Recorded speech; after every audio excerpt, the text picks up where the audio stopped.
Welcome to HMB के English grammar series. आज के इस लेक्चर नंबर 5 में हम डिस्कस करेंगे पार्ट्स ऑफ स्पीच, जो कि ग्रामर का वेरी इंपॉर्टेंट पोर्शन समझा जाता है। There are 8 parts of speech: noun, pronoun, adjective, verb, adverb, conjunction, interjections and preposition. सबसे पहले हमारे पास है नाउन।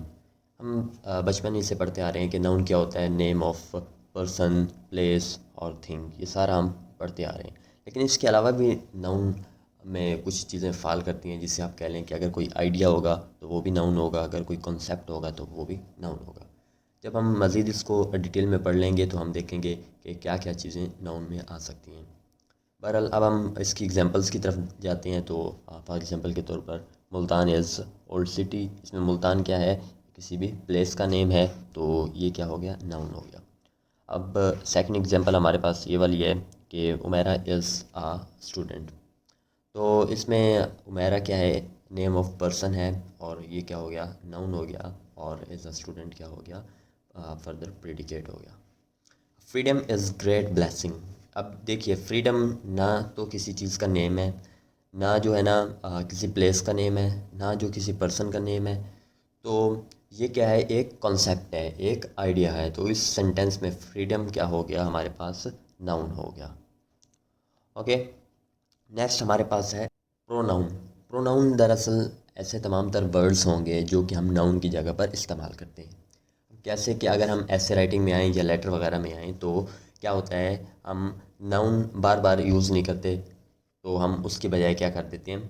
प्रोनाउन यूज़ करते हैं। जिस तरह कायद आज़म का अगर आपने ऐसे लिखना हो तो आप लिखते हैं कि शुरू में एक लाइन में भी तो आप लिखेंगे कि Quaid Azam was born in Karachi and further further बार बार आप नहीं लिखेंगे that Quaid Azam go to London for higher education.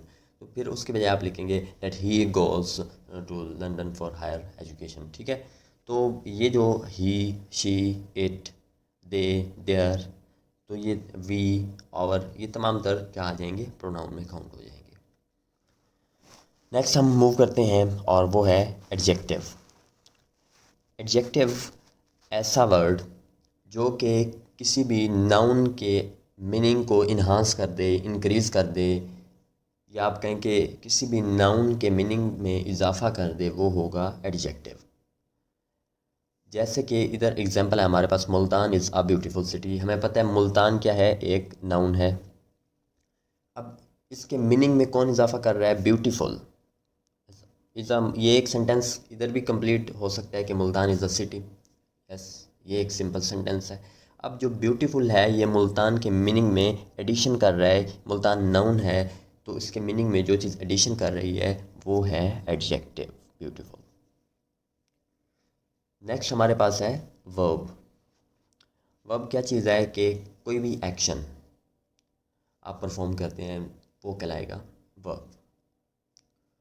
अब जिस तरह है कि आई प्ले फुटबॉल, ये क्या है?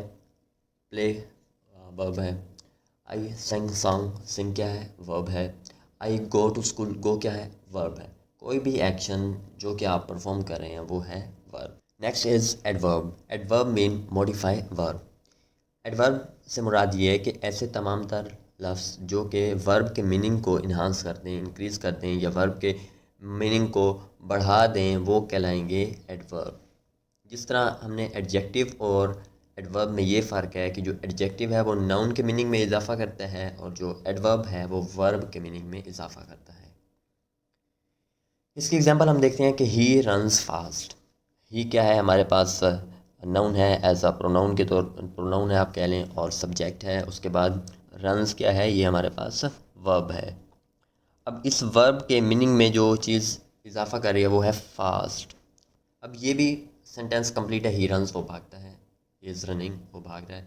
अब जो फास्ट या स्लो है, ये उसके रनिंग, उसका जो वर्ब है उसमें इजाफा कर रहा है, और इस वजह से इसे हम कहेंगे एडवर्ब। नेक्स्ट हमारे पास है कंजंक्शंस। कंजंक्शंस जॉइनिंग वर्ड्स को कहते हैं। हमने पढ़ा था जब सिंपल, कंपाउंड और फिर कम्प्लेक्स में, जब हमने पढ़ा था सिंपल में तो क्योंकि कंजंक्शंस का रोल नहीं है। कंपाउंड और कॉम्प्लेक्स में हमने कोऑर्डिनेटिंग कंजंक्शन पढ़ी थी और सबऑर्डिनेटिंग कंजंक्शन और फैन वॉइस जो पढ़ा था कंपाउंड सेंटेंसेस के लिए। तो ये जो वर्ड्स हैं, ऐसे वर्ड्स जो दो सेंटेंसेस को आपस में जोड़ें या ऐसे वर्ड्स जो दो क्लासेस को आपस में जोड़ें, वो कहलाएंगे हमारे पास conjunctions. For example, he is tall and slim. अब देखिए, ही इज़ टॉल क्या हो गया, एक हमारे पास सेंटेंस हो गया। अब इसको वो स्लिम के साथ जोड़ रहा है एंड के थ्रू, और ये हमारे पास एंड क्या हो गई, कंजंक्शंस हो गई। ठीक हो गया। नेक्स्ट हमारे पास है इंटरजेक्शंस। ऐसे वर्ड्स जो कि इमोशंस को जाहिर करेंगे वो कहलाएंगे इंटरजेक्शंस। जिस तरह हमने ना पढ़ा था एक्सक्लेमेटरी सेंटेंसेस, ऐसे सेंटेंसेस जो कि इमोशंस को एक्सप्रेस करेंगे वो कहलाएंगे एक्सक्लेमेटरी सेंटेंसेस, और जो वर्ड्स होंगे वो वर्ड्स कहलाएंगे इंटरजेक्शन। फॉर एग्जांपल, वाओ, आगे exclamatory sign, you are looking nice, इसमें वाओ क्या है, हमारे पास इंटरजेक्शन है। इस तरह हुरा, इसी तरह अलास। ठीक है। नेक्स्ट हमारे पास है preposition. Preposition means show relations in word.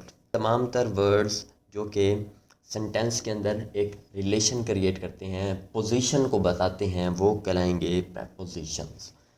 For example, this book is on the table. अब ये जो ऑन है ये पोजीशन बता रहा है किसकी, बुक की, तो ये क्या हो गया हमारे पास प्रपोजिशन।